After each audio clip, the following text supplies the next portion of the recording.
change the narrative? Or are you just saying, you know what, this is what I'm going to do and help the people that are in my congregation? How are you making sure that more people think like this, or at least have this type of conversation so that they can try to change their thought process? Yeah, because I'm mindful that I'm not after Christians. I'm after people who don't go to church. And a lot of churches are just recycling people from other churches. That's not who I'm after. I'm looking for people that smell like weed. I'm at a place, Rashawn. New Birth is the largest land-owning Black church in America. Wow. And so my position to my deacons is, why aren't we not raising cannabis? I'll be able to bring in Black males. They're able to do it legally. I'm teaching them farming. Oh, my God. I'm helping them to enhance the ecosystem. This is the kind of conversation. So if the guy, Black boy in Bankhead, said, they growing weed at the church, where do I join? Yes. I don't need no pamphlet for him. Yeah.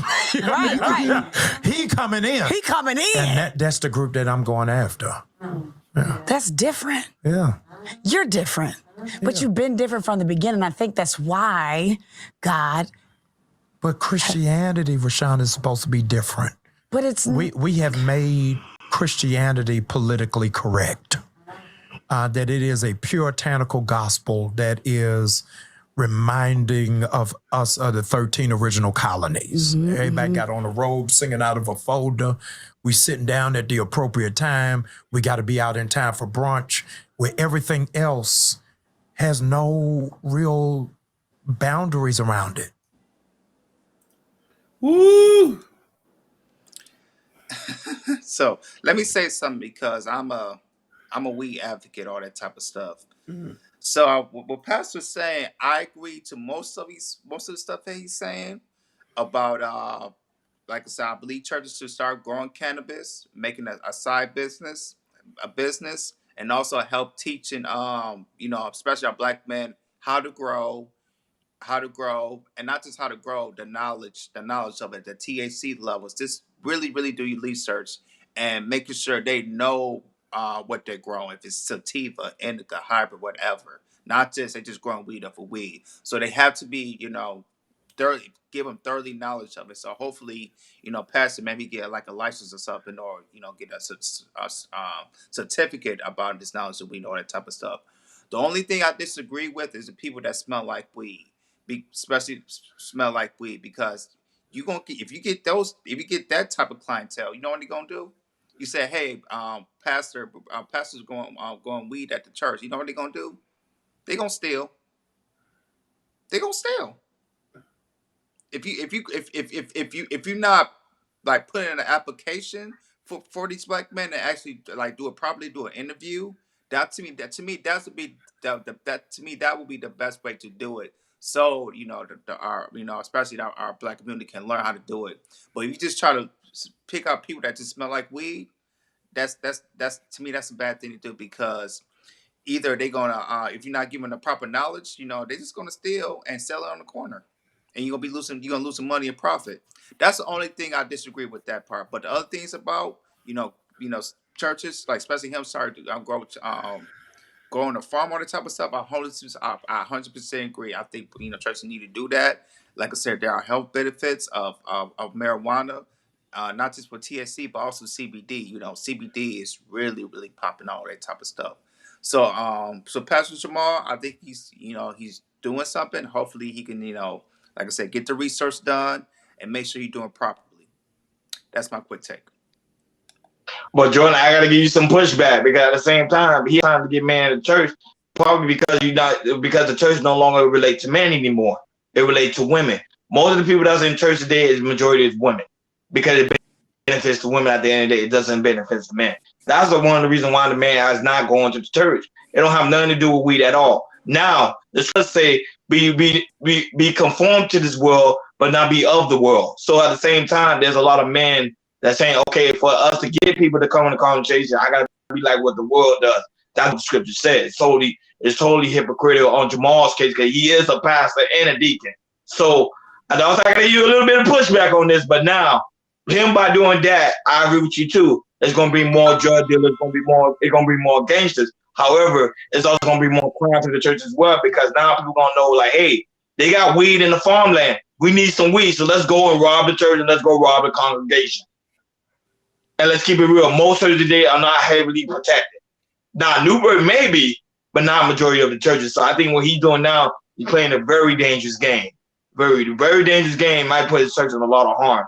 But if you're really trying to get men to the church, they need to start doing messages that pertain more to men and build up men's leadership role and start focus on more of the women because I think that's the majority of the congregation. Everything in the church today is built and driven by women. That's my take. Brothers, y'all gave some wonderful commentary on this, and I'm gonna say what I took for this. I took it as a metaphor. When he said he's looking for different people, I'm looking for people who smell like weed. The out of the ordinary people. He says he did say something real pivotal. He says churches are just recycling people from other churches, and they're not getting anybody new. So, what could we attract new people who's never been to church? Does not know nothing about it. They know us from face value, but they don't know what it really does from the inside. And I think that there's something that young men, if we do a statistic and just basically in the hood, who smokes weed, is a lot more people. Wheel them in with one thing, then present the other. And then out of that, we'll weed out who will stay and who won't. Because sometimes you and I know all it takes is for one thing to hook us in. And if the information is presented to a certain way, we'll accept it. So a lot of people thought he was crazy, and it was a joke. I thought it was funny. I hope he's not just strictly looking for niggas that smoke like weed, but I took it as I a think he metaphor. is. I don't think it's a joke. I think he's serious. And if he is, but I do like the fact that he's trying to do something different because there's no other churches out here coming up with a plan to bring more black men to churches. All it is old men, old women, young women, and single moms. That's all in church. That's so facts. The church doesn't really stand on nothing but those people. So, and if you don't have the young men to come and then to build up the new nation, you have no nation without the younger crowd. So to hear him say that, at least he wants to try to revamp what church is. He said Christianity is supposed to be different. As we're getting older, and Christianity is but 1,000 years old, and it's morphing into this new thing. We have to find new ways to go about it, especially amongst our people who's never been accustomed to Christianity. Just because you was raised in a house and your mama a Christian don't mean you a Christian. You've been around it, but doesn't mean you accept everything or even know it. Some people who mother devoted Christians ain't never even opened up the Bible before. No, but look at other religions such as Islam or Judaism, they don't use no form of cannibalism to get people to go into church. They just don't, or go to the mosque or the synagogue. They do not do that. But listen, they have something that we don't have: culture. It's ingrained in their culture. It's ingrained. Being a Muslim is like waking up and eating halal meat every day, or not. Like it's a culture. Like a lot of the rules that Muslims live by is in the Bible. Not my bad, excuse me. It's in the Quran. So it's culture. Christianity is Christianity. Christianity has no culture behind it, except certain people, the Mormons, the Latter-day Saints. You have those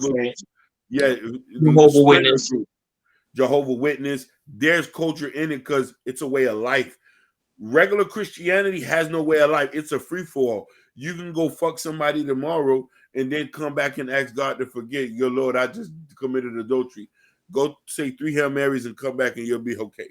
Yeah, I agree with you, because there's no type of like a sound. You say a Christian, but they don't practice it on an everyday basis. No. They just feel like I'm gonna do this. Oh, I sin. I can forgive, but they don't take Christianity seriously and practice it on every single day, and that's a problem. They don't fear God. In Islam, you fear Muhammad. Exactly. You do. You fear Muhammad because you know Muhammad is going to strike down on you. In regular Christianity, we don't. And if it was that sin, a lot of girls who have kids out of wedlock would fear God because they would understand the ramifications of that. Mm-hmm. And That's then my also, point. and especially in the Christianity, there's no shaming. Ooh, Lord Jesus. Oh, that's a whole nother conversation. That's a whole That's nother fact. topic. We need to bring back shame, guilt. Yeah, a lot of people saying that. A lot of people saying that. That's what Christianity's missing is the shame and guilt.